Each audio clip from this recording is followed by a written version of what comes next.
Bismillahirrahmanirrahim. Assalamualaikum warahmatullahi wabarakatuh. Pada video kali ini, saya akan menyampaikan koneksi antar materi, kesimpulan dan refleksi pemikiran Ki Hajar Dewantara pada modul 1.1 A9. Sebelumnya, saya memperkenalkan diri.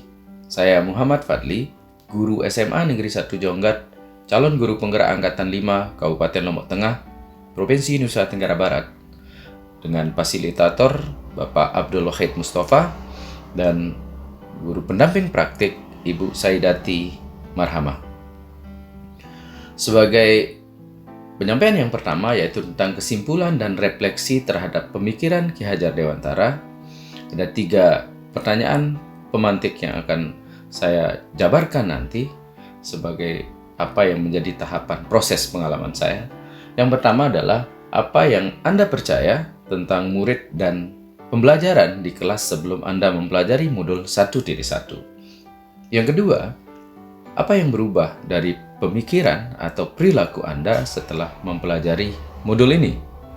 Dan yang ketiga adalah apa yang dapat segera Anda terapkan lebih baik agar kelas Anda mencerminkan pemikiran Ki Hajar Dewantara.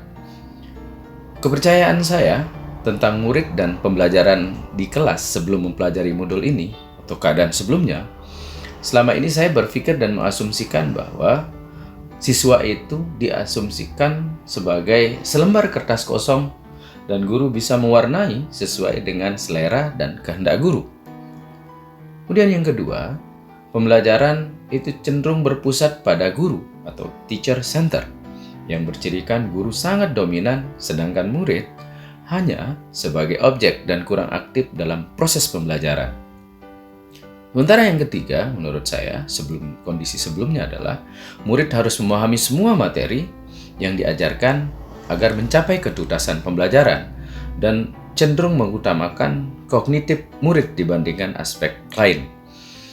Saya mengasumsikan bahwa selama ini kognitif itu sangat penting dan dominan saya jadikan sebagai acuan, sementara bidang yang lain atau aspek lain, misalnya aspek psikomotorik, itu tidak terlalu penting.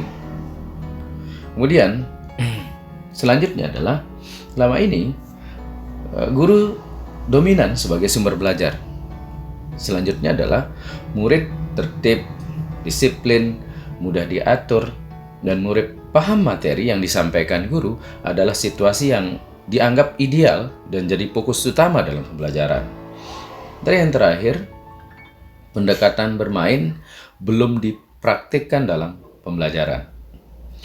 Lalu apa yang kemudian berubah atau perubahan dari pemikiran atau perilaku saya setelah mempelajari modul ini?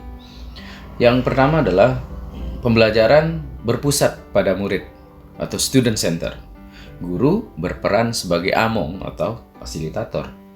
Dan yang kedua, merubah mindset bahwa guru merupakan satu-satunya sumber belajar. Bagaimana kita ketahui begitu banyak sumber-sumber belajar yang bisa diakses, yang bisa dijadikan referensi oleh siswa, jadikan sebagai sumber belajar, bukan hanya guru. Kemudian yang ketiga, memberikan murid kebebasan menyelesaikan setiap tugas yang kita berikan sebagai guru sesuai dengan minat, bakat, dan kreativitas masing-masing murid. Yang keempat adalah pembelajaran yang lebih kreatif, inovatif dengan pendekatan bermain dan memberikan games edukatif sesuai dengan kodrat zaman. Kalau dulu kita sebelumnya kita menganggap bahwa permainan itu cenderung tabu dalam pembelajaran. Akan tapi setelah mempelajari modul ini, saya menemukan pengetahuan dan ilmu pengetahuan baru bahwa bermain itu bisa dijadikan sebagai pendekatan dalam proses pembelajaran, lebih efektif membuat anak berterima dalam proses pembelajaran. Kemudian yang terakhir adalah tujuan pembelajaran tidak hanya fokus pada pencapaian kognitif atau cipta saja, tapi juga harus berimbang cipta, rasa, karsa, dan budi pekerti. Penerapan yang segera akan saya lakukan di kelas agar mencerminkan pemikiran Ki Hajar Dewantara, yang pertama adalah membuat kesepakatan kelas sebagai salah satu cara untuk mengenali potensi, minat, dan kebutuhan murid sebagai salah satu wujud atau implementasi dari Merdeka Belajar. Kemudian yang kedua adalah merancang pembelajaran yang interaktif, menyenangkan, melibatkan murid dan mengintegrasikan permainan dalam proses pembelajaran. Yang ketiga adalah membangun budaya belajar bersama murid sebagai wujud menghargai, menerapkan pembelajaran berbasis kearifan budaya lokal. Yang selanjutnya adalah dalam proses pembelajaran menggunakan pendekatan cara menuntun dan bukan menuntut. Dalam modul 1 kita mengenal istilah implementasi sistem Among.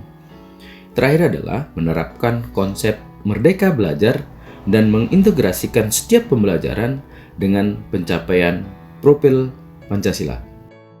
Dari seluruh konten video ini, saya menyimpulkan dengan satu narasi bahwa merdeka belajar adalah salah satu ikhtiar mewujudkan filosofi pemikiran Ki Hajar Dewantara tentang pendidikan yang sesuai jati diri bangsa dengan mencetak generasi profil pelajar Pancasila. Demikian video saya kali ini.